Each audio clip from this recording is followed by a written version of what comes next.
Nicholas Lyndhurst, Wendy Craig and Geoffrey Palmer.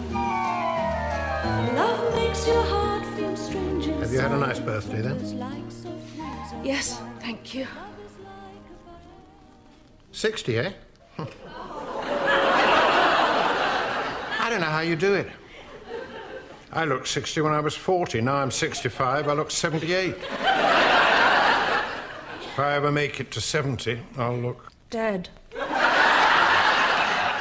Dead, yes. It's nice having the family call in today, wasn't it?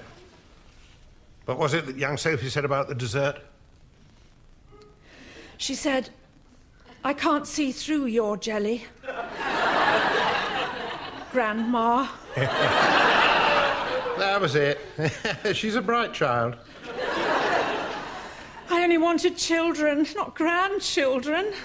And if you have one, the other tends to follow, unless you have them spayed.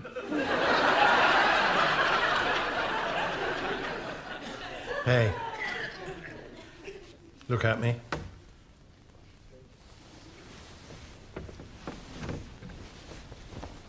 You're beautiful. You've always been beautiful, and nothing's changed. Except perhaps the Windsea at 90.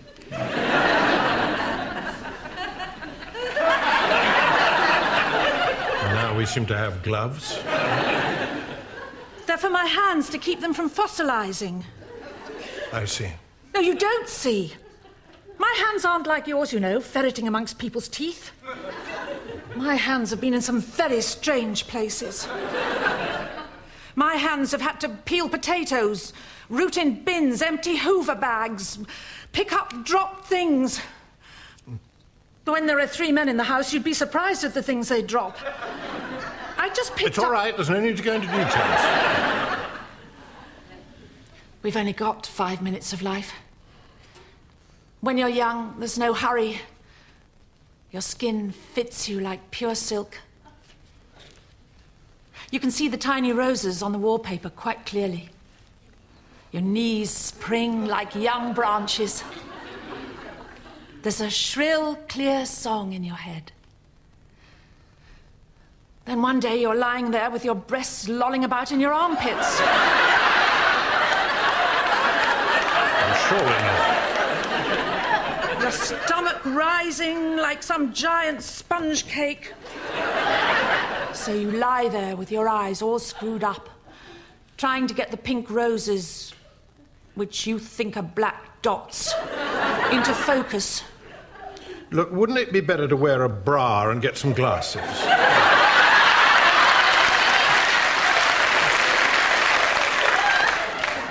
It's too late.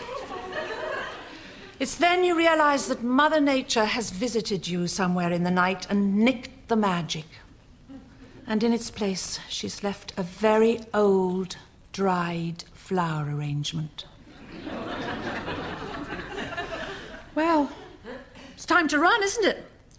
It's time to gather your few remaining hormones together, hitch up your hermetically sealed knickers, and head for the coffin.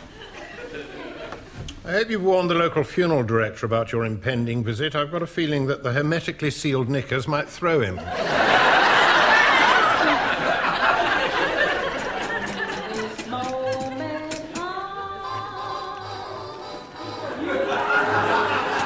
You're supposed to thicken, for goodness sake. Yes, well, we're obviously having very different moments.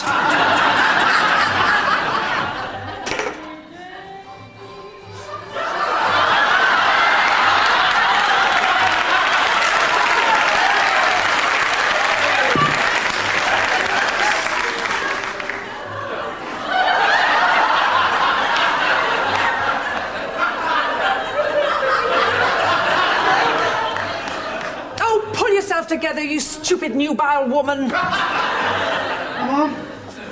You okay? Fine, Adam, fine. Ah. And now our chef will show you how to recreate the magic of Niagara Falls using only a sponge cake. Yes, well, just ignore it, Adam. It'll eventually stop oozing. Mm-hmm. So, 60, huh? I don't think I want to hear the rest of this conversation, Adam. I was going to tell you how great you look. Oh, Yes, well, instead, do something useful. Put that pasta into the dish.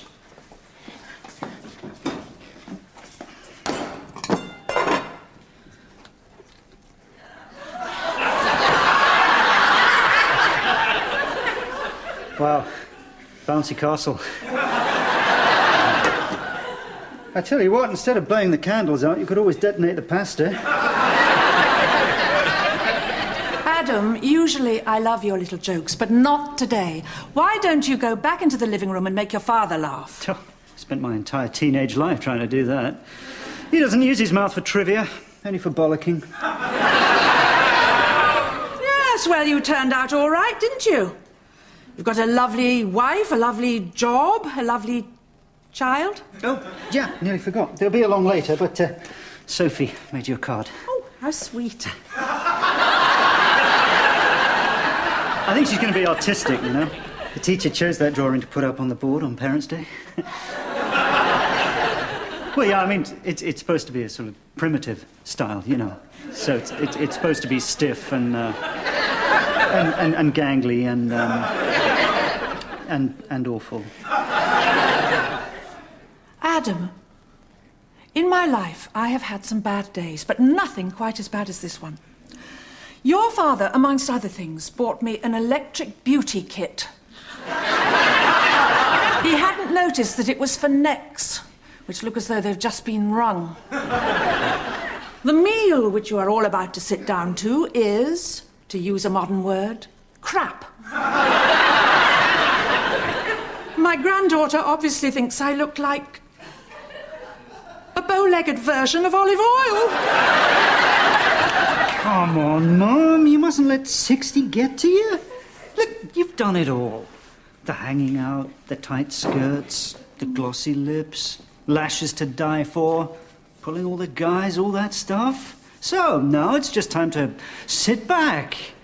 Time to relax and I'll just join the rest of the gang. It's not going to be easy, man. Hey, Mum. Oh, what's this?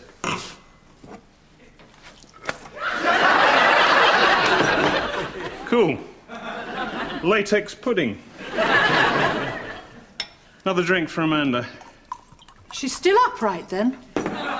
Yeah, but I'm working on it. You know, she thinks you're wonderful, Mum. She says she hopes she's going to look like you when she's 60. Oh, well, Russell, they all say that, but what they really mean is, oh, God, I hope I die before it happens to me. She's really nice, Mum. Well, they're all really nice, Russell. We've had 2 really nice Amandas, 3 really nice Susans, a really nice Janice, and a really, really, really nice Chrissy. Can't you settle down?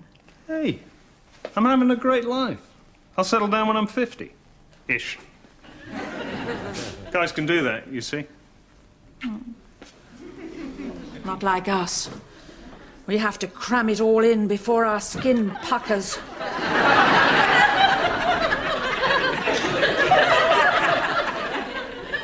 "22. I wish. Cat's overshot its litter tray again.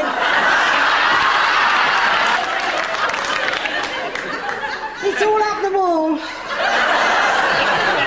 Doesn't bother me, it's not my house.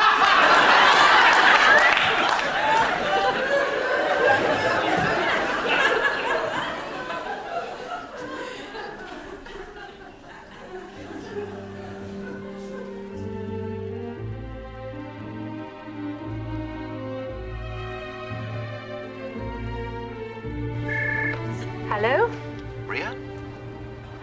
Leonard, Remember, I said I'd bring you on a certain birthday. you're a day late. Oh. Well, I'm in the park. By our bench.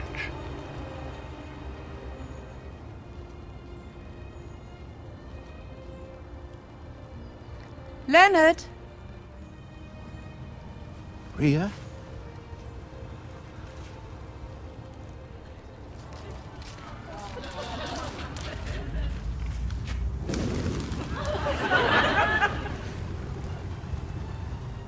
Hello. Hello. So, how are you? Oh, I'm wonderful. I'm full of life and health and things. How are you? Oh, me too.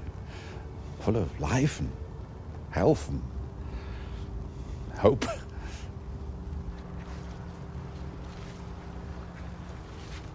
So, did you have a lovely day yesterday? It was unbelievable. Really unbelievable. I suppose you thought, who is that poor grey-haired old chap sitting on our bench? No, I didn't. I suppose you thought, who is that aged woman limping towards me? Oh, no. No, I didn't think that. I remember so many things. You jogging through the park. Oh, yes, that's before the arthritis. Leaving notes on my car. Yeah, well, that's when I could see. Oh, and that awful day when you crashed your car. Yeah, well, I'm doing that on a more regular basis. They were lovely days. Innocent, respectable, and frustrating. We were born at the wrong time, you and I. If we had arrived later, we could be enjoying the poisoned fruits of this sad, bad, sex-mad world. Being older has its advantages. You come in when the world's still full of grasshoppers and songbirds. And you go out before global warming scorches the pants off the planet. Yeah, well, I think I prefer my scenario. I shall always love you, Mrs. Parkinson. We never got to bed, did we? Did we? No. No. We didn't.